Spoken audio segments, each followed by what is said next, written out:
Luke chapter 12, 15 to 21. Luke chapter 12.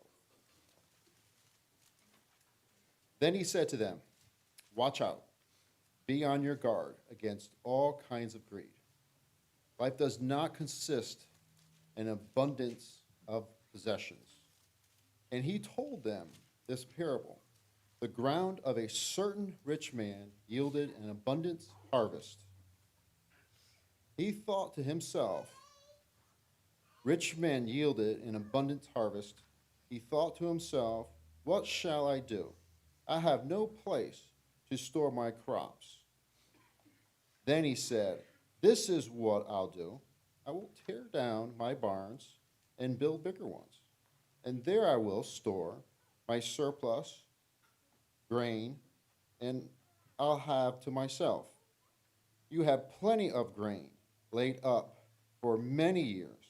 Take life easy, eat, drink, and be merry. But God said to him, you fool, this very night your life will be demanded from you. Then who will get what you have prepared for yourself? This is how it will be with whoever stores up things for themselves, but is not rich toward God.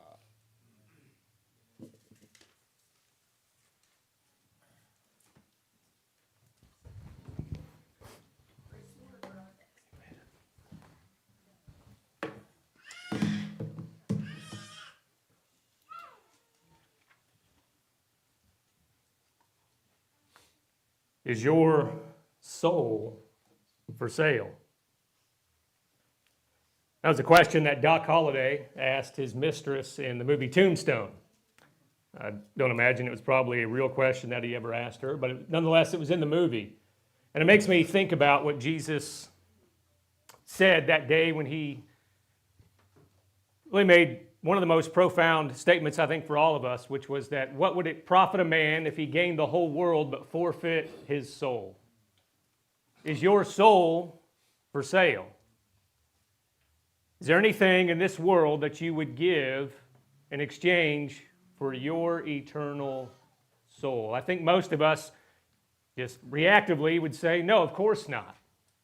And most people probably would answer the same, whether they are truly believers or not. But I think when we consider how it ends up happening is sometimes it's not always an abrupt thing where people maybe do, give their soul up for the world's goods, but it's a slow kind of creeping thing to where the world's goods begin to tear away piece by piece of our soul, and they demand ever more of us. We've been looking at Jesus' Sermon on the Mount in Matthew's chapters 5 through 7. We're into chapter 6, and in chapter 5, verse 20, that is one of our foundational verses that Jesus said that unless your righteousness surpasses that of the scribes and the Pharisees, you cannot enter the kingdom of heaven.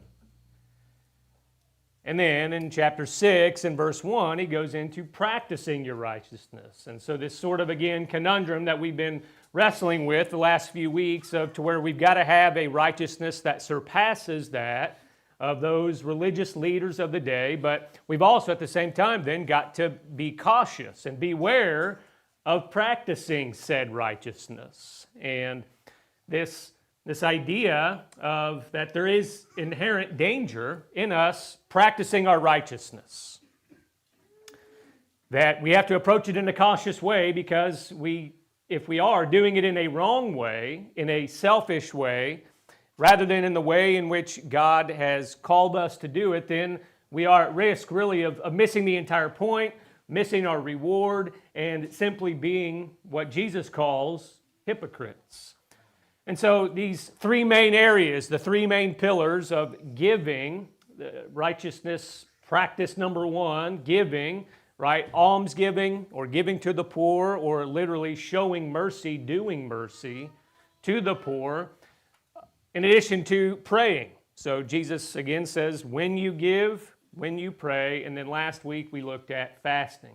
Those were the three main pillars. At this time, for the Jews, of being a righteous follower of God, giving, praying, and fasting. And they're clear that Jesus is specifically saying these are those three areas in which you believe are areas of practicing your righteousness. They're good things to do, right? Righteousness, at least in this case, I believe holds the meaning of doing what is right or doing what is good in the eyes of God. And with this, each of this, we see a kind of a thread that runs throughout here of when Jesus says that when you do this, right, don't do this, but do this. And so don't give like the hypocrites do, don't pray like they do, don't fast like they do, but do this. And these three are clear. There are, you might recall, I think, three others that aren't maybe as clear, and they weren't necessarily viewed as pillars like the other three, that I want to look at over these next couple weeks. And the reason I think they go with these other three in this area of practicing your righteousness is the same sort of setup where Jesus says, don't do this, but do this. All right? Don't do this, but do this.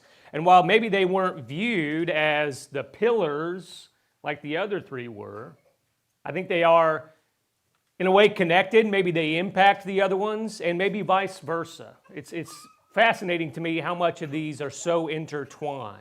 And as we are doing this, talking about being intertwined, I think they all tie back to the Beatitudes and how they do help us then develop those characteristics of the Beatitudes, of those who are the blessed. But then also, I think, as we are moving into these next three, seeing how also, once we are developing those Beatitudes, they help us then also live out what Jesus is about to discuss here as well. And so this morning, I want to look at really righteous saving. Okay, righteous saving in Matthew chapter 6 and verses 19 through 24. That's where we're going to be. Matthew 6, verses 19 through 24. And there's three separate pairs, three separate contrasts that I want us to just notice with our remaining time this morning. Three separate contrasts. The first has to do in connection with righteous saving is your treasure. Two types of treasure Jesus is going to touch on, verses 19 through 20. The scripture says, do not lay up for yourselves treasures on earth, where moth and rust destroy and where thieves break in and steal. But, so here it is, right? Do not do this, but lay up for yourselves treasures in heaven, where neither moth nor rust destroys, and where thieves do not break in and steal. For where your treasure is, there your heart will be also.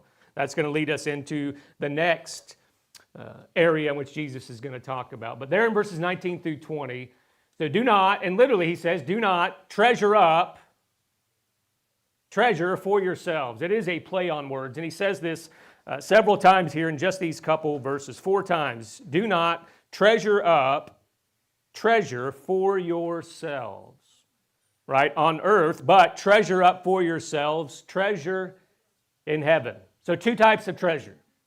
Treasure on earth versus treasure in heaven.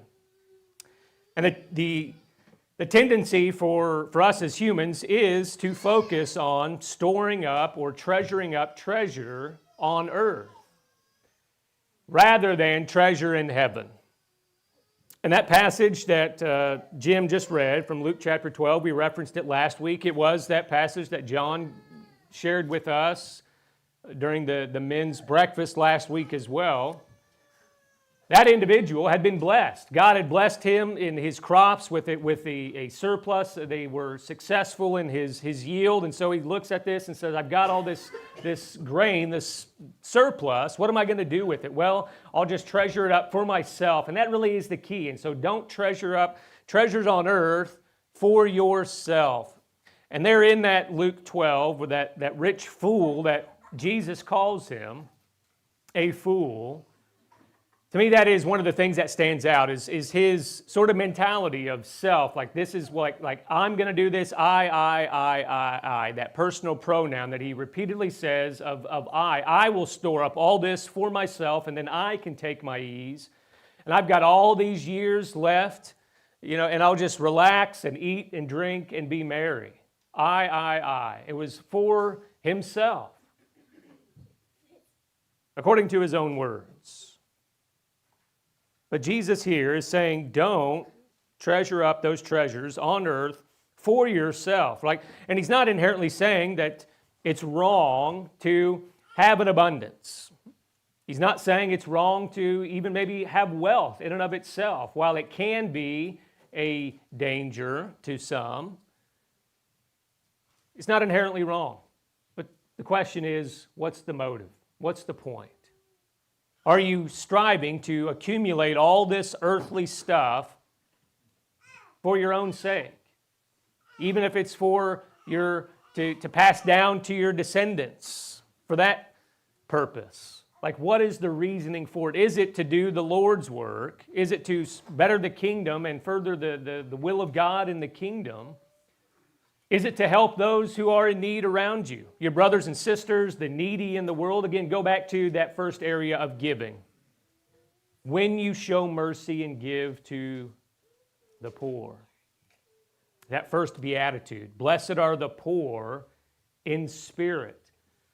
Right? Not blessed are those who are wealthy in earthly measure, but Jesus is saying here, in other words, blessed are those who are storing up heavenly treasure. And the reason he touches on is, look, all these earthly possessions. It doesn't matter if it is clothing, which is one big area at this time of accumulation, of a sign of wealth was your clothes and your again, physical material goods that you had.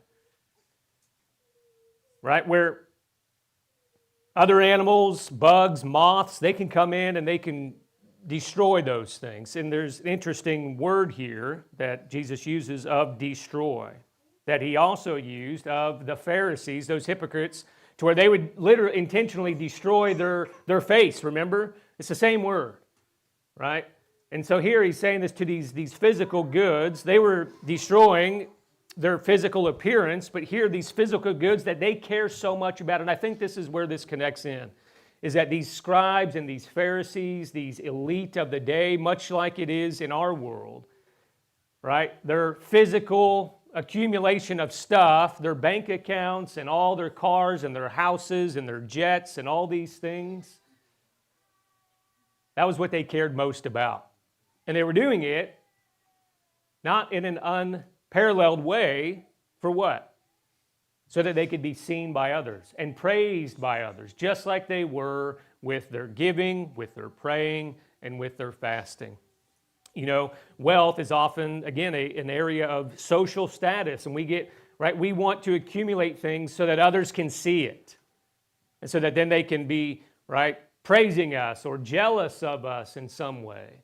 And so your treasure and these things, again, whether it was your maybe physical gold or silver, it was common for people to bury them either in the ground or in their houses because they were so used to not having it, so that when they did get it, they didn't want to spend it, and so they would bury it. Well, that would lead to them becoming corroded, rusted.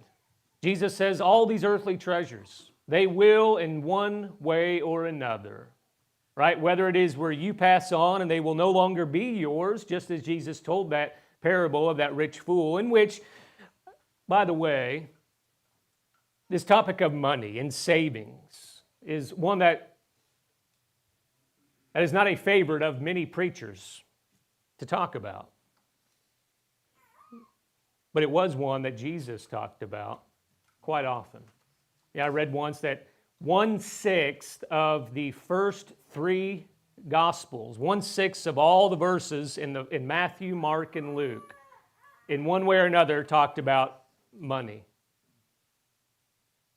I also heard that 16 of the parables, also either directly or indirectly, had to do with money and wealth and rich and poor. You think about that. So Jesus spoke about money a lot. Why? Because it's one of our greatest temptations. It's one of the greatest areas, just as Paul would describe, that can trip us up, can cause us to become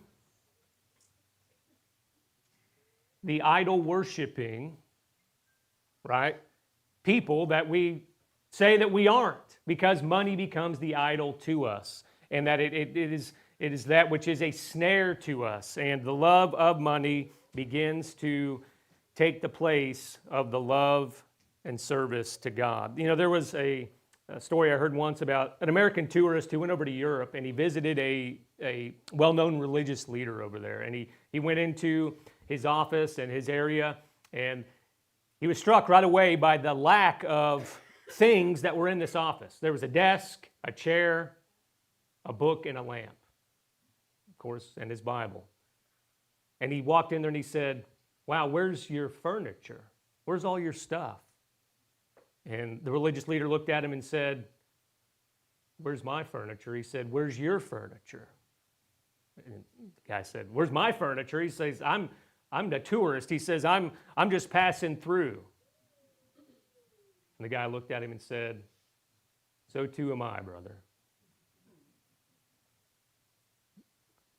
Think about what Jesus views these earthly possessions in our time on earth. Everything we see is passing away, including our flesh, including, again, our houses, all the goods, everything. And so Jesus says, are you storing up treasure in heaven? Think about what one of the richest, perhaps the richest man that as we read about in Scripture. Ironically, he was also called the wisest man, Solomon.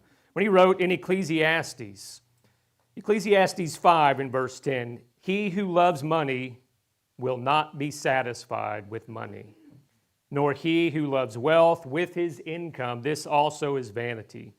When goods increase, they increase who eat them, and what advantage has their owner but to see them with his eyes? Sweet is the sleep of a laborer, whether he eats little or much, but the full stomach of the rich will not let him sleep. There is a grievous evil that I have seen under the sun. Riches were kept by their owner to his hurt, and those riches were lost in a bad venture. And he is father of a son, but he has nothing in his hand. As he came from his mother's womb, he shall go again, naked as he came, and shall take nothing for his toil that he may carry away in his hand." You know, whether you came into a wealthy family or not, the way God truly sees it is that you came into this world with nothing. You came in, you were born naked, and you will go too in the same way. Whether you're buried in expensive clothes or whatever it is in an expensive box, it's all going to deteriorate and corrode, and it will, right? You're returning to God the same way in which you came in. And so where is your treasure?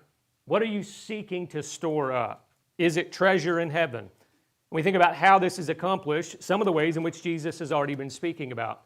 Again, when you give to the poor, when you show mercy to the poor, you will have your reward with your Father. Right? That is one way in which we are storing up these treasures in heaven. They're in that same Luke chapter 12 context. I think it's a parallel passage to this.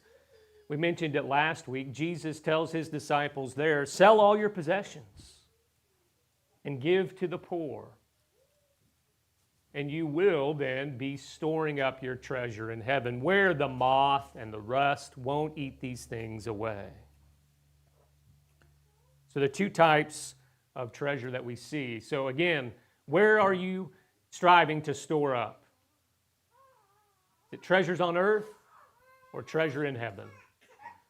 The second area is the two types of hearts. What type of heart do you have? Again, verse 21, "So where your treasure is, there your heart will be also." And notice this, the eye is the lamp of the body. So if your eye is healthy, your whole body will be full of light. But if your eye is bad or evil, your whole body will be full of darkness. If then the light in you is darkness, how great is the darkness.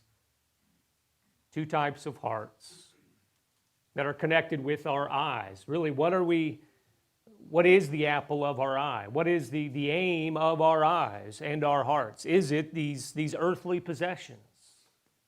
Is that where our eyes and our hearts are focused? The eye is the lamp of the body. I love the play on words that Jesus is really connecting, I think, back to chapter 5, to where we are called to be the light of the world and to shine our lights or our lamps. And so this connection here with understanding that if our hearts and our eyes are majority focused and mainly focused on the goods of this world rather than the goods of the next world and the treasure in heaven, then really we're full of darkness. And our eye is evil and it is bad. And so a question that I can't help but wonder is, if that's the case, then can we be the light of the world?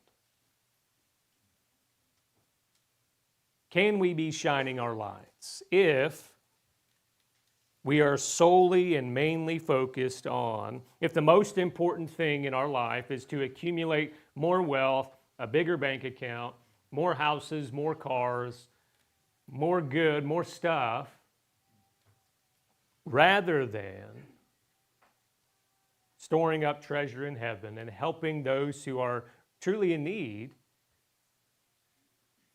Can we be and are we being those lights? Think about this. There was a well-known preacher named George Truett. He was invited to a dinner party at a wealthy Texas man's house. And this man, after supper, brought him out onto his massive deck that overlooked his property. And he said, preacher, take a look. He said, 25 years ago, I had nothing. Now look at all of this that I got. He said, look over here. You see all these oil derricks and all these pumps that are pumping up all this oil out of my ground? It's all mine. Take a look over this direction. You see all these cattle? They're all mine. Take a look over here. You see all this grain? It's all mine, and all these silos. Take a look back here. You see all these trees and all this property for miles and miles in the same direction. It's all mine. And Truett said, put his hand on his shoulder and said, take a look up here. And he pointed upward. He said, what do you have up here? He said, does any of it belong to you? Are you storing up treasure in heaven? Where is your heart? James would actually use this same word that Jesus used here in these opening verses of this treasuring up. And he would speak to the rich in James chapter 5, which so much of James is about the poor and the rich, and how richness and poverty can equally be a temptation for both. But more so, I think James stresses the rich. And he says at the end of this letter in James 5 to the rich, essentially, wail and weep and how you rich. And he says to him that you've spent a lifetime of seeking to store up all these goods. Weep and howl for the miseries that are coming upon you, because they're not focused on the eternal and the heavenly. He says, your riches have rotted and your garments are moth-eaten. Your gold and silver have corroded, and their corrosion will be evidence against you and will eat your flesh like fire. You have laid up treasure in the last days. Then he goes on to speak about the wages, right? Those who served them and worked for them, in which they treated so poorly. In verse 5, you have lived on the earth in luxury and in self-indulgence. You have fattened your hearts in a day of slaughter. Think again about the two different types of hearts. He says, you have condemned and murdered the righteous person. He does not resist you. What is your heart? Where is your eye focused? This Is it on the things of this world, your riches? And, you can think, well, Jesse, things are different today, right? No longer is it to where, like, when I was growing up and I went to my great-grandmother's house and I go up into her attic and it smelled like mothballs, right? I don't know if people even do that anymore, do they? Maybe you do. I don't know. But the reason is to keep the moths out so they don't eat the clothes, right? But so you're like, well, my clothes, they don't get eaten by moths anymore. And, I don't have corrosive precious metals that are going to rust away. And, I got my money in a bank account and I got a good dry house that's not going to, mold. And how true really is all of that? How quickly can all of your possessions disappear?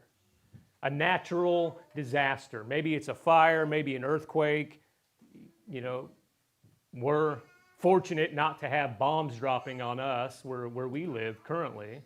But many in the world find themselves in situations just like that.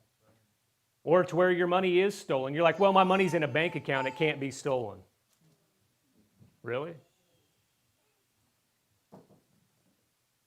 Maybe not directly, but people often do have, right, their credit cards stolen and fraud that happens, or maybe they are coerced into giving it away, or, whatever it might be. If nothing else, then the Federal Reserve and the central bankers are stealing your money by means of printing money and inflation and different things to that nature. And so, where is your heart? Where is your eye?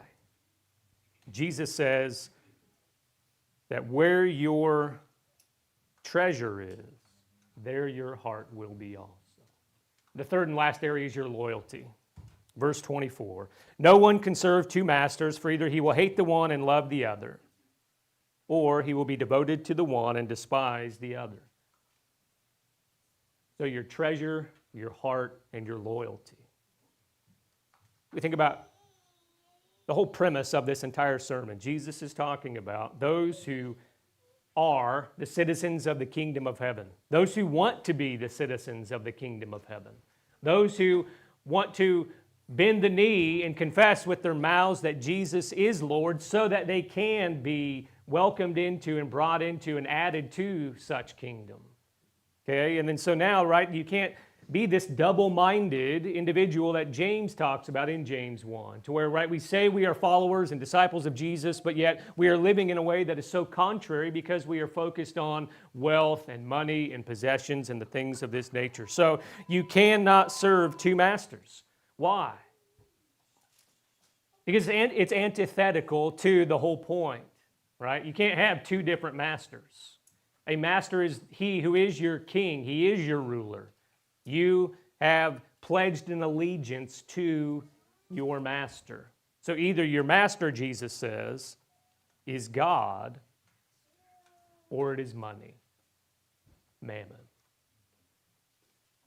It's serving the God of this world in which he uses, and we've talked about this so much, the things that look good to our eye and to our heart for either food or possessions or accumulation for, right, to tempt us, to draw us away from our true master, the one who made us and the one who has made us to be his. No one can serve two masters. You ever worked somewhere where you weren't quite sure who was the boss? Or maybe there was somebody who was supposed to be the boss, but somebody else was actually really in charge, and it can pose a challenge, right? Well, who's in charge of us? You've probably heard the saying, right? You can either be master over your money and your possessions, or they can be master over you. And we can probably easily fall into that trap of saying, well, that'll never happen to me, right?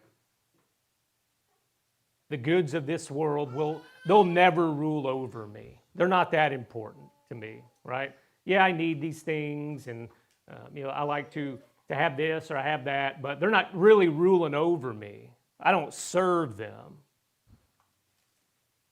I think a good way to sort of judge that is what What do you spend your money on? What do you spend your time on? The bulk of your time, your energy, right? If you were to go back and look at, let's say, the last 6 months of your bank statement, where is your money going? How much of it is going to the Lord and to His work, to His kingdom? In and out of, right, our weekly contribution. We talked about that with regard to giving to the poor.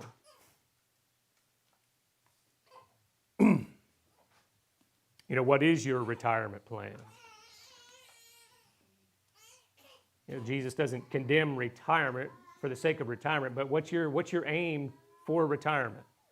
If you are retired, why? What are you doing with said retirement?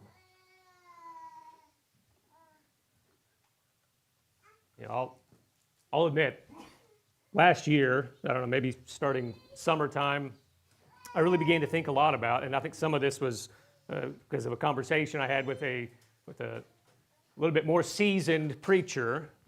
You know him well, but in which we're talking about retirement as a preacher. And none of the churches that I've served with have offered retirement to their preachers, and many preachers find themselves in a place to where they can't retire. And if Lord willing, they're blessed to find a congregation that needs them and is interested in helping them serve and can support them with a salary. But there comes a time where some of them maybe aren't physically able. And so I began to think about, wow, I'm in my early 40s, let's say 30, 35 years from now, am I going to be able, if I need to retire?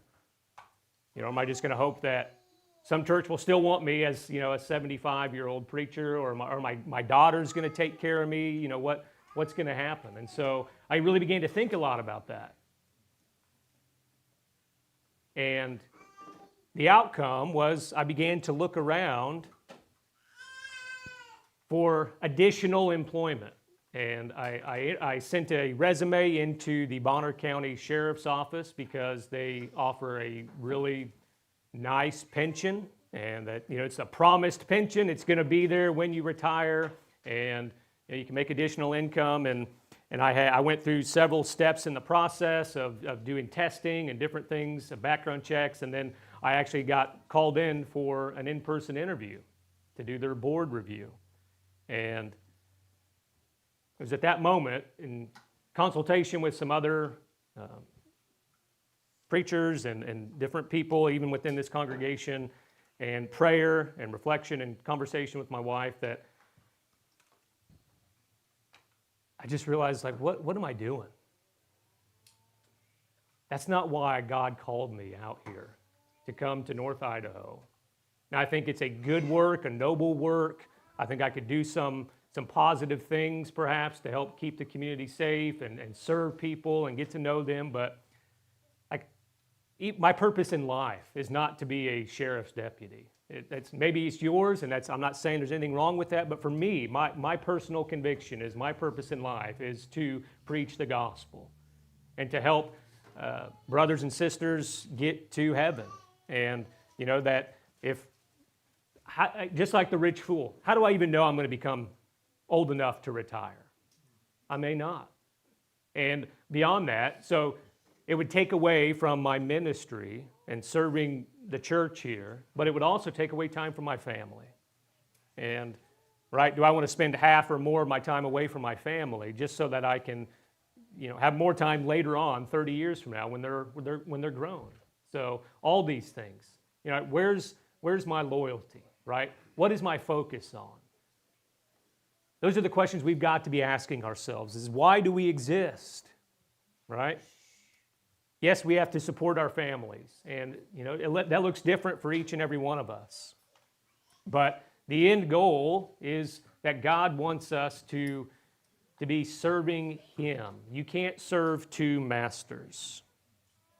There was, several years ago, a woman in West Palm Beach, Florida. Her name was Bertha Adams. She was found dead in her house at the age of 71. And the investigators and the police that came in, they report saying that they had never seen a house in such a worse condition, like the worst hoarding you could ever imagine that this woman was engaged in. She passed away, sadly, because she was so malnourished and emaciated. She was down to 50 pounds at the time she passed. 50 pounds. But the irony is that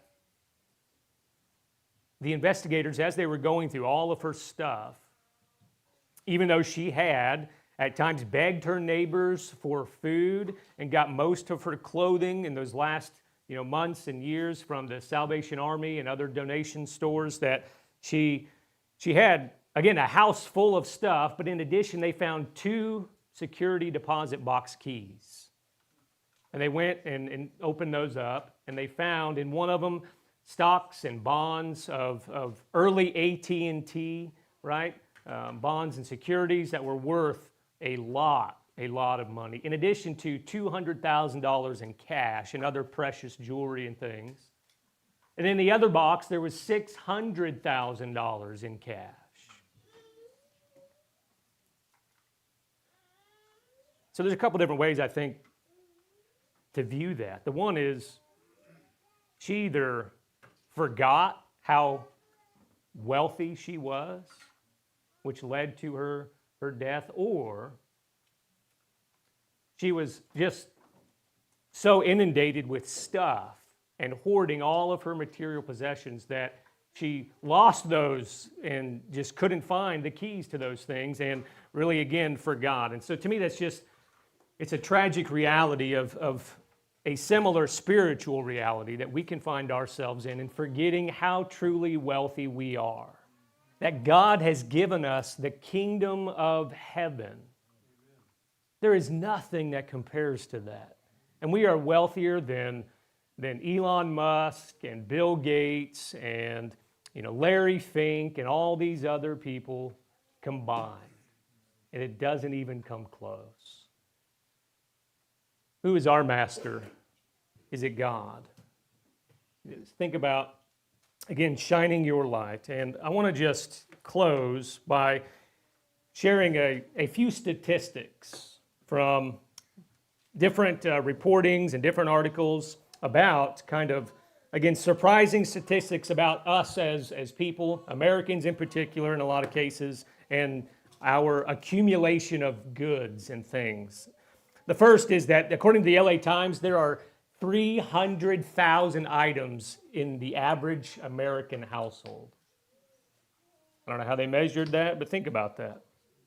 300,000. The average size of the American home has nearly tripled in size over the past 50 years. The New York Times says that 1 out of every 10 Americans rents off-site storage. So storage units, right? And it's one of the fastest growing segments in the real estate, commercial real estate industry over the past 4 decades.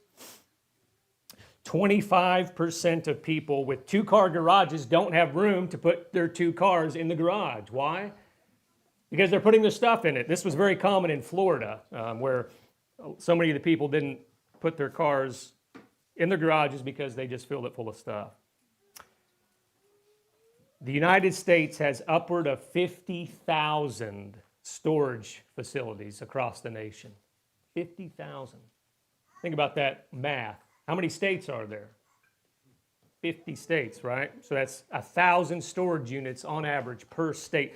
In addition, there are currently, this was according to the SSA, 7.3 square feet of self-storage space for every man, woman, and child in America. So theoretically, you could put each and every person inside that space that would, again, cover the umbrella of all the storage units. We could all be put inside the storage units that exist in this country. The Telegraph, British research, found that the average 10-year-old owns 238 toys, but only plays with just 12. 3.1% of the world's children live in America, but they own 40% of the toys in the world. The average American woman owns 30 outfits, 1 for every day of the month. In 1930, that figure was 9. That's according to Forbes. Also, Forbes, the average American family spends $1,700 on clothes annually. So that's not just women. But also, the average American throws away 65 pounds of clothes every single year. The homes that we live in have more televisions than they do people on average.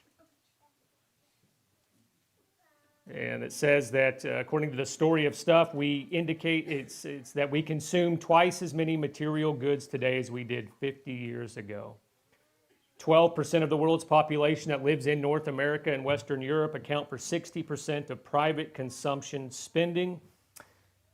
Americans donate 1.9% of their income to charitable causes, while 6 billion people worldwide live on less than $13,000 a year.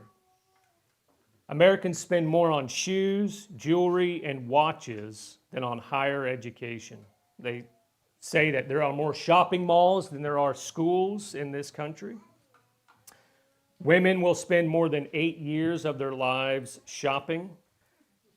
This one really stood out to me, that over the course of our lifetime, we will spend a total of 3,680 hours, or 153 days, searching for lost items. And the research also shows that we lose up to 9 items every single day. Or that's 198,743 in a lifetime. Phones, keys, sunglasses, watches, things like that. Americans spend $1.2 trillion annually on non-essential goods. In other words, things they don't need.